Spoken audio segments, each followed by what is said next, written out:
สบายดีพวกข้าพเจ้ารัตน์ละวันสุริยาทำหน้าที่เป็นพิธีกรภาคสนามมื้อนี้เนาะมื้อนี้เฮามาเที่ยวอยู่ที่วัดภูจำปาสักเนาะของมรดกโลกของเมืองจำปาสักของเฮาเนาะมื้อนี้เฮามี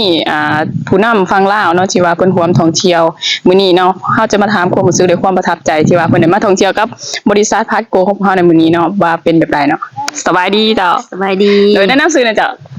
โดยข้าพเจ้าชื่อนี่จันแก้วมานี่น้องมาจากบ้านห้วยเตาเมืองปากซองแข้งจำปาสักโดยเนาะอยากสอบถามเนาะความประทับใจที่ว่าได้มาท่องเที่ยวกับบริษัทพาสโกเฮามื้อนี้เนาะความรู้สึกเป็นแบบไรเจ้าเนาะข้าพเจ้าได้มาเที่ยวนำบริษัทพาสโกลาวในมื้อนี้เนาะก็คือมาเที่ยวสถานที่ศักดิ์สิทธิ์เนาะสถานบูชาวัดภูจำปาสักของภาคใต้ของลาวเฮาเด้ออันนี้เคยแล้วมาแล้วบ่เคยมาทุกปีเนาะเคยมาทุกปีที่ว่าเป็นบุญวัดภูก็แม่นได้มาทุกปีมาเที่ยวเนาะแต่ว่ามาเที่ยวครั้งนี้มาเที่ยวกับทีมงานบริษัทพาสโกไทยเนาะที่ว่าคือข้าพเจ้าก็เป็นพาสโกลาวเนาะแล้วก็เป็นตัวแทนขายปุ๋ยแล้วก็ตั้งหน้าพาแขกคนไทยมาเที่ยวก็แม่นพาสมาชิกพาสโกไทยมาเที่ยวก็แม่นเนาะเนาะสุดท้ายนี้เราก็ฝากให้เอื้อยฝากว่าผู้ใดที่ว่าอยากมาเที่ยวกับบริษัทพาสโกของพวกเฮาเนาะบ่ว่าจะเป็นทั้งเที่ยวทั้งในประเทศและต่างประเทศเนาะผู้ใดที่ว่าสนใจเนาะอยากเข้ามาเที่ยวกับพวกเฮาให้เอื้อยฝากในว่าเพิ่นต้องเฮ็ดแบบใดจ้ะเนาะ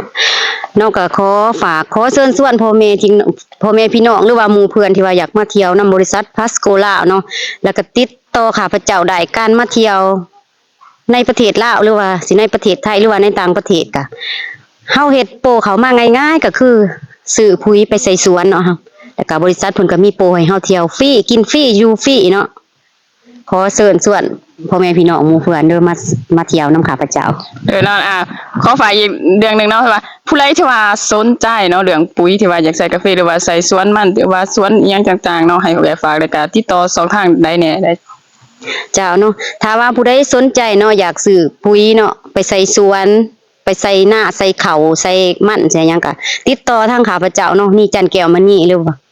เฟซข้าพเจ้านี่จันแก้วมานี่หรือว่าเบอร์โทร96777998เนาะ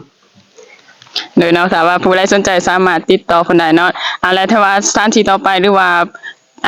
ตัวไปเนาะพวกเฮาสิไปเที่ยวท่องเที่ยวอยู่ไสเนาะโปรดติดตามนำกันเนาะแล้วเฮาจะมีการสัมภาษณ์ทีมงานอีกเนาะต่อเทียบกันขอบใจเจ้า